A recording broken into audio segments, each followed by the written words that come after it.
आप सब उम्मीद करते हैं अच्छा होंगे। तो आज है एसएससी जीडी का सेट नंबर 7 जो कि आपको 2023 में जो परीक्षा हुआ था एसएससी जीडी का उन्हीं का प्रीवियस ईयर क्वेश्चन हम जीके के देखने वाले हैं। तो चलिए आज के वीडियो को शुरू करते हैं। आज का पहला क्वेश्चन है कि त्रिशूरपुरम उत्सव जो है यह निम्नलिखित में से किस राज्य में मनाया जाता है। त्रिशूरपुरम उत्सव निम्नलिखित में से किस राज्य में मनाया जाता है? तो यह केरल राज्य में मनाया जाता है। किस राज्य में मनाया जाता है? केरल राज्य में। ऑप्शन नंबर बी इसका राइट आंसर हो जाएगा। और त्रिशूरपुरम जो था यह राजा रवि वर्मा के द्वारा शुरू किया गया था। अगला नंबर क्वेश्चन है कि विटामिन सी एक डैश है। तो विटामिन सी क्या है? यह एक एंटीऑक्सीडेंट है। क्या है? एंटीऑक्सीडेंट है। इसका राइट आंसर बी हो जाएगा। और विटामिन सी का रासायनिक नाम जो होता है, विटामिन सी का रासायनिक नाम एस्कॉर्बिक एसिड होता है और इसकी कमी से एस्कर्वी नामक रोग होता है। और विटामिन बी एवं सी जो होता है यह जल में घुलनशील होता है और विटामिन ए एवं डी जो होता है यह वसा में घुलनशील होता है। ये भी क्वेश्चन बार बार पूछा जाता है। अगला क्वेश्चन है कि दक्षिण एशियाई खेलों का आयोजन सर्वप्रथम किस वर्ष में हुआ था? तो दक्षिण एशियाई खेलों का आयोजन जो हुआ था सर्वप्रथम 1984 ईस्वी में हुआ था। और कहाँ पे हुआ था? काठमांडू में हुआ था। काठमांडू में हुआ था। और काठमांडू कहाँ पड़ता है? काठमांडू नेपाल में पड़ता है। अगला नंबर क्वेश्चन है कि अगस्त 2022 की घोषणा के अनुसार अंतर्राष्ट्रीय मुद्रा कोष में यानी अंतर्राष्ट्रीय मुद्रा कोष को क्या कहा जाता है? IMF, international monetary fund. IMF में भारत के लिए कार्यकारी निदेशक के पद पर किसे नियुक्त किया गया है? यह 2022 के अनुसार पूछ रहा है। तो इसका राइट आंसर हो जाएगा कृष्णमूर्ति सुब्रमण्यम। कृष्णमूर्ति सुब्रमण्यम इसका राइट आंसर हो जाएगा। अगला नंबर क्वेश्चन है कि ग्रीष्म ऋतु स्थानीय तूफानों का मौसम होता है जिनमें तीव्र हवाओं के साथ गरज वाली मूसलाधार वर्षा भी होती है। इसके साथ प्रायः हिमवृष्टि भी होती है। पश्चिम बंगाल में इन तूफानों को डैश के नाम से जाना जाता है। तो पश्चिम बंगाल में इन तूफानों को काल वैशाखी के नाम से जाना जाता है। ऑप्शन नंबर ए से हो जाता है। और यही सेम वर्षा को जो है असम में किस वर्षा के नाम से जाना जाता है? तो चाय वर्षा के नाम से जाना जाता है असम में इसे। केरल में आम्र वर्षा के नाम से, केरल में आम्र वर्षा के नाम से जाना जाता है। अगला नंबर क्वेश्चन है कि शतरंज के वर्गाकार खानों की क्षैतिज पंक्तियां को क्या कहा जाता है? क्षैतिज पंक्तियां को रैंक कहा जाता है। इसका राइट आंसर डी हो जाएगा, रैंक। और शतरंज के जो बोर्ड होते हैं उनमें कुल 64 वर्ग बने होते हैं। 8 क्षैतिज में होता है और 8 इस प्रकार से होता है। तो टोटल कितना हो जाता है? 64। अगला नंबर क्वेश्चन है कि राशेश्वर सेकिया बार बयान डैश शास्त्रीय नृत्य से संबंधित है। तो यह किस शास्त्रीय नृत्य से संबंधित है? सत्रिया से। ऑप्शन नंबर ए से हो जाएगा, सत्रिया। सत्रिया कहाँ की नृत्य है? तो यह असम की नृत्य है, सत्रिया। अगला नंबर क्वेश्चन है कि भारत में कौन सा गैर पारंपरिक ऊर्जा स्रोत उपलब्ध हैं? कौन सा? तो यहाँ पे भारत में जो है ज्वारीय है, पवन ऊर्जा है और सौर ऊर्जा है। इस प्रकार इसका right answer option number A से हो जाएगा। और ये सब जो ज्वारीय ऊर्जा किस प्रकार का ऊर्जा है? तो यह नवीकरणीय ऊर्जा है। ज्वारीय ऊर्जा नवीकरणीय ऊर्जा है। अगला नंबर क्वेश्चन है कि भारत में सूचना प्रौद्योगिकी उद्योग का प्रमुख केंद्र निम्न में से किसे माना जाता है? तो किसे माना जाता है? बेंगलुरु को। ऑप्शन नंबर डी से हो जाएगा, बेंगलुरु। और बेंगलुरु को जो है भारत की सिलिकॉन वैली कहा जाता है। बेंगलुरु को भारत की सिलिकॉन वैली कहा जाता है। राज्यों की परिषद को डैश के रूप में भी जाना जाता है। राज्यों की परिषद को राज्यसभा के रूप में जाना जाता है। ऑप्शन नंबर सी इसका राइट आंसर हो जाएगा, राज्यसभा। और राज्यसभा का चर्चा जो है अनुच्छेद 80 में किया गया है। और राज्यसभा में अधिकतम सीट की संख्या कितनी हो सकती है? 250 हो सकती है।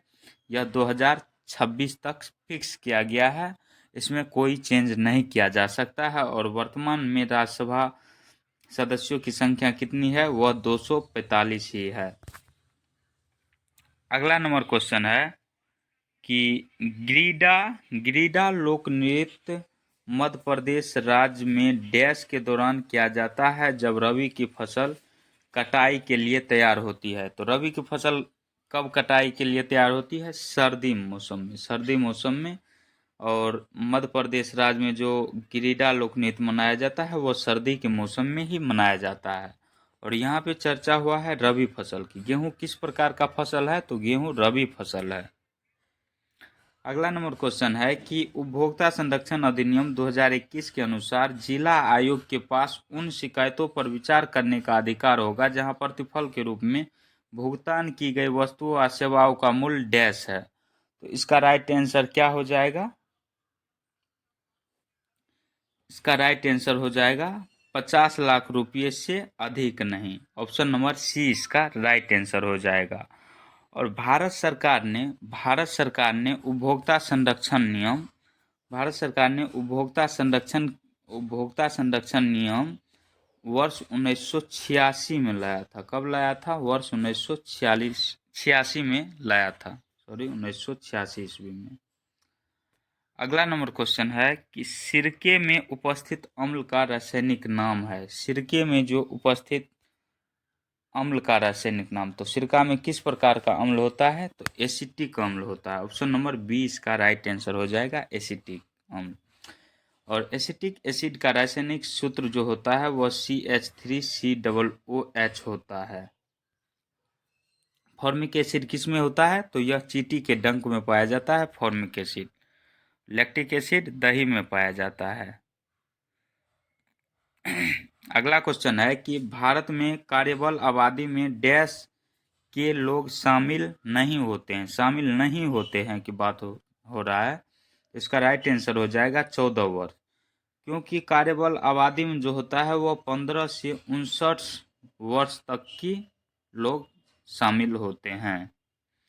अगला नंबर क्वेश्चन है कि डैश बराबर अर्थव्यवस्था की सभी फर्मों के एक सकल मूल्य वर्धित का कुल योग होता है। तो यह होता है जीडीपी बराबर। और जीडीपी का फुल फॉर्म होता है ग्रॉस डोमेस्टिक प्रोडक्ट।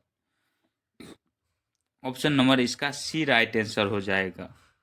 जीएनपी का होता है ग्रॉस नेशनल प्रोडक्ट और एनएनपी का होता है नेट नेशनल प्रोडक्ट। अगला नंबर क्वेश्चन है कि भारतीय संविधान में कितने मौलिक कर्तव्यों का उल्लेख किया गया है? मई 2022 के अनुसार भारतीय संविधान में कितने मौलिक कर्तव्यों का उल्लेख किया गया है? तो यह किया गया है 11 मौलिक कर्तव्यों का उल्लेख किया गया है। और मूल अधिकार यानी मूल अधिकार वर्तमान में कितना है? तो 6 मूल अधिकार भारतीय संविधान में दिया गया है। अगला नंबर क्वेश्चन है कि निम्नलिखित में से कौन बांग्लादेश के ग्रामीण बैंक के संस्थापक है? तो बांग्लादेश के ग्रामीण बैंक के संस्थापक पूछ रहा है, तो इसका राइट आंसर हो जाएगा मोहम्मद यूनुस। और ग्रामीण बैंक की स्थापना कब हुई थी? तो 2 अक्टूबर 1975 ईस्वी को हुआ था। ग्रामीण बैंक की स्थापना कब हुआ था? 2 अक्टूबर 1975 ईस्वी को। अगला नंबर क्वेश्चन है कि 1857 में किस विश्वविद्यालय की स्थापना हुई थी? 1857 ईस्वी में किस विद्यालय की स्थापना हुई थी? तो यह हुई थी बम्बई विश्वविद्यालय की स्थापना। ऑप्शन नंबर बी इसका राइट आंसर हो जाएगा। और पंजाब विश्वविद्यालय की स्थापना कब हुई थी? पंजाब विश्वविद्यालय की स्थापना 1882 ईस्वी में हुई थी। और इलाहाबाद विश्वविद्यालय की स्थापना 1887 ईस्वी में हुई थी। और बुंदेलखंड विश्वविद्यालय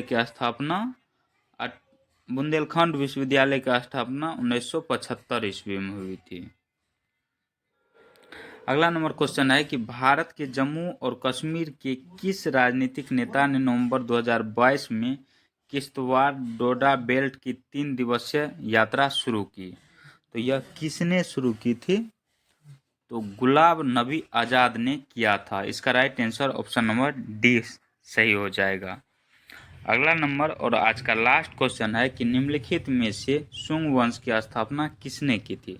सुंग वंश की स्थापना पुष्यमित्र सुंग ने किया था। ऑप्शन नंबर ए इसका राइट आंसर हो जाएगा। और पुष्यमित्र सुंग ने ही 2 बार अश्वमेध यज्ञ करवाया, जिसमें से एक अश्वमेध यज्ञ में प्रधान पुरोहित जो थे वह पतंजलि थे। कौन थे? पतंजलि थे। और सुंग वंश का अंतिम शासक कौन था? देवभूति था। सुंग वंश का अंतिम शासक देवभूति था। तो आज का वीडियो कैसा लगा कमेंट सेक्शन में जरूर बताएं। मिलते हैं नेक्स्ट वीडियो में, तब तक के लिए जय हिंद जय भारत।